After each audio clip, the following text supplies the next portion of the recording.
এটা হলো ওসমান ইবনে মাযউন রাদিয়াল্লাহু তাআলা আনহু ওনার সংক্ষিপ্ত জীবনী আমরা একটু জানতে চাই। ধন্যবাদ। আলহামদুলিল্লাহ সালাতু ওয়াসসালামু আলা রাসূলিল্লাহ ওয়া আলা আলিহি ওয়া আসহাবিহি ওয়া মান ওয়ালা বাদ। ওসমান ইবনে মাযউন রাদিয়াল্লাহু তাআলা আনহু রাসূলুল্লাহ সাল্লাল্লাহু আলাইহি ওয়াসাল্লামের খুব কাছের একজন মানুষ ছিলেন এবং খুব প্রসিদ্ধ একজন সাহাবী ছিলেন। নাম থেকে আমরা বুঝতে পারছি উনার নাম ছিল ওসমান এবং বাবার নাম ছিল মাযউন। উনার উপনাম ছিল আবু সায়েব। রাসূলুল্লাহ সাল্লাল্লাহু আলাইহি ওয়াসাল্লাম তাকে ইয়া আবা সায়েব বলে সম্বোধন করেছেন বিভিন্ন সময়।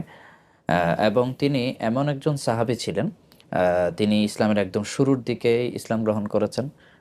ইবনে কাসির রহমতুল্লাহ আলাইহি বলেছেন যে কানা মিন আফাদিল মান আসলামা কাদিমান, যারা একদম শুরুর দিকে ইসলাম গ্রহণ করেছে তাদের মধ্যে নেতৃস্থানীয় ব্যক্তিবর্গের মধ্যে তিনি একজন ছিলেন। এবং দারুল আরকামে যে আলোচনা হয়েছে যে হযরত আরকাম ইবনে আবিল আরকামের যে গৃহ দারুল আরকাম, সেখানেই তিনি ইসলামের একদম শুরুর দিকে ইসলাম গ্রহণ করেন। এবং তার একটা বড় বৈশিষ্ট্য ছিল, তিনি জাহিলি যুগেও যে সকল ব্যক্তি ছিলেন যারা জাহিলি যুগে কখনো মদ পান করেননি, জাহিলি যুগে কখনো মূর্তি পূজা করেননি, তাদের মধ্যে হযরত ওসমান ইবনে মাযউন রাদিয়াল্লাহু তাআলা আনহু একজন।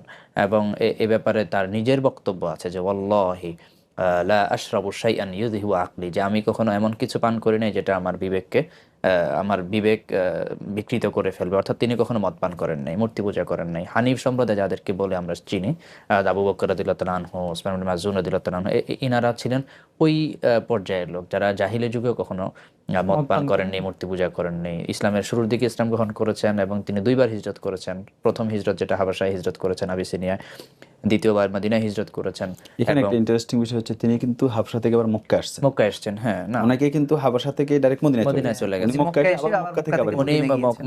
হাবশা থেকে মক্কা এসেছেন, সেখানে কিছুদিন ছিলেন, সেই গল্প আমরা আবার পরে করবো ইনশাল্লাহ। পরবর্তীতে আবার মদিনায় তিনি হিজরত করেন এবং মদিনাতে খুব বদরের যুদ্ধের আগেই দ্বিতীয় হিজরতের শুরুর দিকে তিনি ইন্তেকাল করেন। এবং এই ইন্তেকাল নিয়ে আমরা একটা হৃদয় বিদারক রাসূলুল্লাহ সাল্লাল্লাহু আলাইহি ওয়াসাল্লামের সাথে তার একটা হৃদয় বিদারক স্মৃতি আছে, সেটাও ইনশাল্লাহ আমরা পরবর্তীতে